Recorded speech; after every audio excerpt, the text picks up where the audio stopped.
Good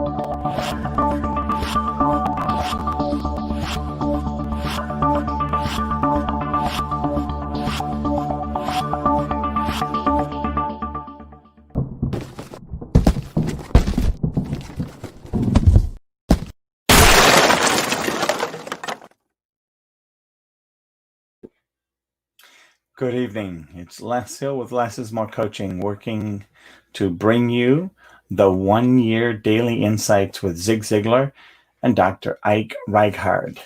And today we are on July 25th, a friend of sinners. And for some of you that hear my English accent as I read, it is just a habit from when I was a little kid. When I would read, I would switch into my British accent, and it's been that way for 42 years. So I hope you enjoy, and we'll look forward to hearing your comments about today's episode, A Friend of Sinners. The Son of Man has come eating and drinking, and you say, "Look, a glutton and a winebibber, a friend of tax collectors and sinners." Luke 7:34. Jesus never forgot the reason he came. After a few years of ministry, he could have closed ranks, gathered his followers, and lived a comfortable life as a respected rabbi, but he kept taking risks to reach out to sinners.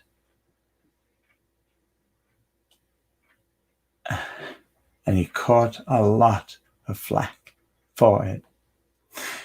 The religious establishment ridiculed Jesus because he spent so much time with unclean people, sick people, and people with questionable reputations. Associating with them, they were certain, couldn't possibly be God's will. If those people straightened out their lives and did all the right things, maybe then they would be acceptable. Before that, home throw. Before that, though, the riffraff were off limits. How do addicts, adulterers, agnostics, and homeless people feel when they walk through the door of our churches?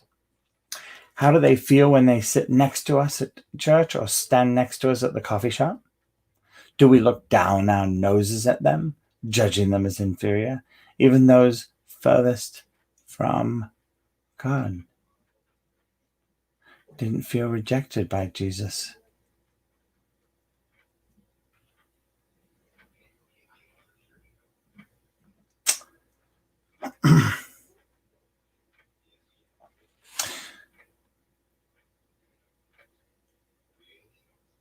Do we look down our noses at the addicts, adulterers, agnostics, and homeless people, judging them as inferior? Even those furthest from God didn't feel rejected by Jesus.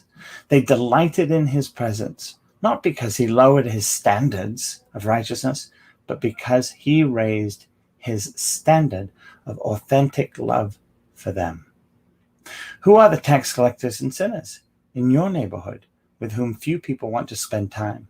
Who are the outcasts at work?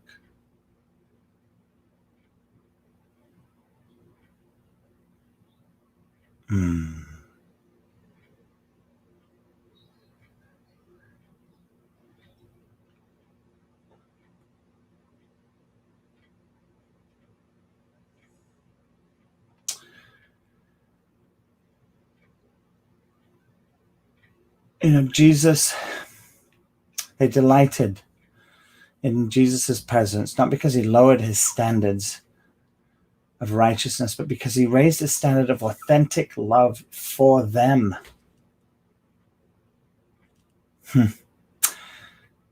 If I think about it, who are the tax collectors and sinners in my neighborhood with whom few people want to spend time? Who are the outcasts at work? Or maybe in your family? Jesus proved to be the friend of such people. You can too. Today's 2 questions. The first question, who are the tax collectors and sinners in my world?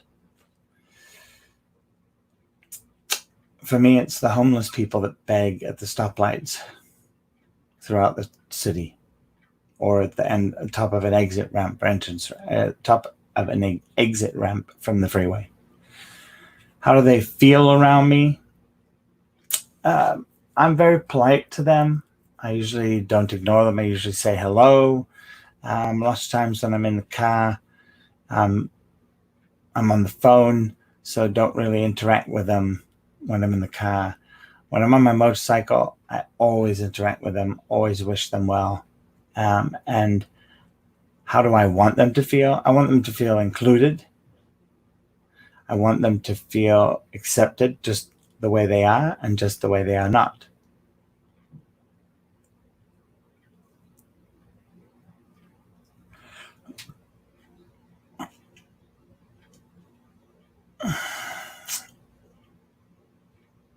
I would say also,